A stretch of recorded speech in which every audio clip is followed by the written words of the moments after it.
May December is finally out on Netflix, and it's easily one of the best movies of the year.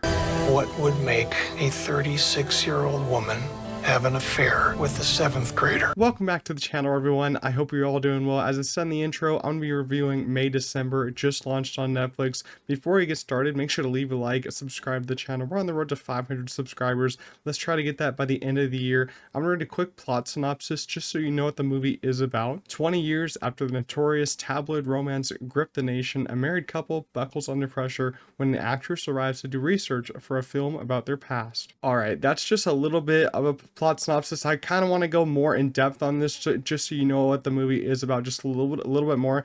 I'll try not to give too much away, but it's kind of like a fictionalized version of a real story about this teacher having an affair with her student, her 7th grade student, and she goes to jail for this, and she basically has their first kid in jail, and then after she gets out of the jail, they get back together and they have more kids together. It's like 20 years they've been together now in this kind of movie time frame. These characters, 20 years, they have 3 kids together, and it's a crazy story, real or fake. I think this should never happen. It's just really disgusting to think about. But in the movie's sake, I will say it makes for an interesting story with an interesting like character study, because you have many different characters in here.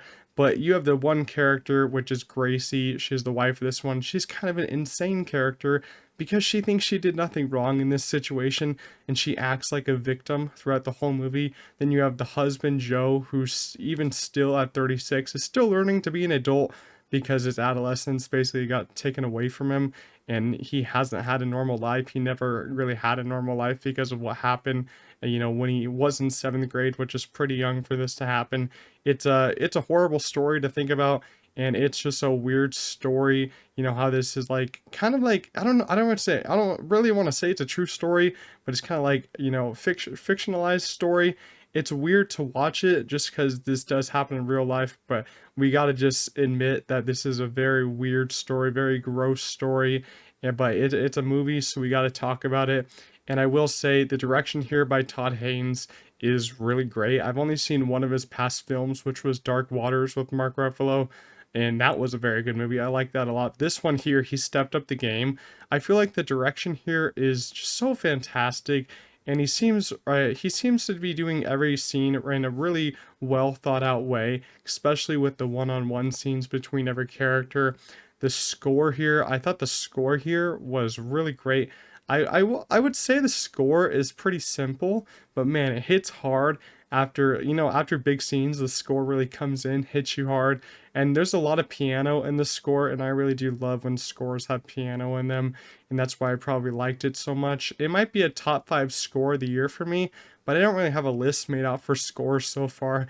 The only ones I know I really like are some like Oppenheimer, Across the Spider-Verse, Killers of the Flower Moon, and this. I think those are my favorites so far this year. It's been a pretty good year for scores, but this movie really is something different, something special for scores because of all that piano. I really liked it a lot, but let's get to our cast. All right, so I want to talk about the big standout in this movie. He did just win, I think, a critic award from New York, one of those critic awards so far. So he's already off to a good start in this kind of like awards campaign that he's going to go on, and that's Charles Melton. He started out, the first thing I saw him in was Riverdale as Reggie, and I never really liked Reggie, and he really did flip a switch here because now he's basically in a major kind of Oscar player type of movie with May December, and he really surprised me a lot because, as I said, people in Riverdale, they don't really act the best because they're not really given the best material. But Charles Melton was given some great material because the script is really great, and he really went for it here. And I really just, even seeing all the hype around his performance, people have been seeing this movie a couple months ago. People are saying, "Whoa, he's gonna get a nomination." I wasn't really believing it. I was still holding him in at like number 8, number 9, but he just did a great job. I think he was amazing in here, and he really just knocked it that park. But I will say his performance is really quiet here, and his delivery and body language is what sells it the most, because you usually in these big Oscar movies, you have these Oscar scenes that they usually play, and I don't even know if he has any too many Oscar scenes in here. They're all pretty quiet scenes, but they go across in such a big way, because he's just a very interesting character, because as we said, his childhood got taken away from him, so he's still kind of growing up. He's still kind of learning how to be an adult, how to be a father, which is kind of crazy. He is a father at 36 with already three teens that are basically graduating. One's already graduated in college. It's crazy how, deep this character study goes for some of these characters. Insane. And I will say he's probably going to get into my top five now for supporting actor after seeing this performance, because I mean, it's such a hard category though to predict these supporting actor categories, because you already have Robert Downey Jr., you have Ryan Gosling, Mark Ruffalo, you got Robert De Niro, and you have so many other people. I don't know who I'm gonna take out. It's gonna be very hard to take one person out, but I think Charles Melton will get in. It's gonna be hard. I don't know what the Oscar voters are gonna think, but sometimes they really do like quiet performances, and he has a great quiet performance here.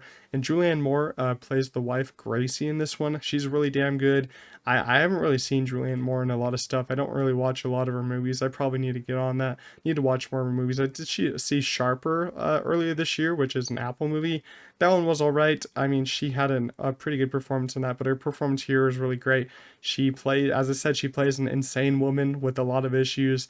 She acts like the victim, and she gives a great supporting performance that she probably won't get nominated for, because the supporting actress category is also pretty stacked. I don't think her performance is going to reach that level, but if she was a surprise nomination, I wouldn't be mad, because she is fantastic here. And Natalie Portman is probably my second favorite performance in the movie, and I will say this is probably one of her best performances that she's had.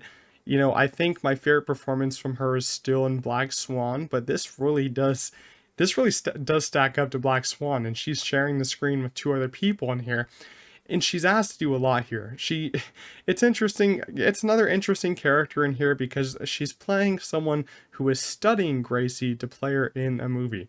So it's a very interesting character to play, because if you think about it down deep, it's a movie inside of another movie. You have this actress who's playing an actress in a movie who's about to play someone else in a movie. It's a very complicated process, I think. It's kind of funny to think about. And I will say she just really was great in this movie. She has one big scene with Charles Melton that I don't want to get too much in. It's a great kind of scene, but it's very heartbreaking for Charles Melton's character, because he's just trying to, he's trying to. I actually don't want to get away what he's trying to do, yeah, but he's just trying to, like, I'm not even gonna say it. I can't even say it, but I will say she is one of the best scenes of the year for me personally, in my opinion. She has this big monologue at the end of the movie where she's kind of acting as Gracie, because she's gonna play her in the movie. She's acting as Gracie with the lisp and everything, and it's shocking. It's shocking how great that scene is. Like the scene just starts, and it's like, it's great, and then it keeps going, it keeps going, it keeps going. It's a big monologue. It's a long monologue. It's just her looking at the camera, talking to you, acting as Gracie, and I was just stunned by it the whole time. So overall, May December is easily one of the best movies of the year, probably like top 10 of the year for me. It's probably the best Netflix movie of the year also, but we all know how easy that is for this movie to be the best Netflix movie, because there's not a lot of great Netflix movies this year. We still do have Maestro coming out this month, which I'm very excited about. Hopefully it does live up to the hype. It's a film that's crafted perfectly, with every scene really having a lot of meaning, and it has it has three all-star performances from Natalie Portman, Charles Melton, and Julianne Moore. I would probably, like, it's funny, I do like sports a lot, so I'd compare this to be, they're like three all-star pros, like MJ,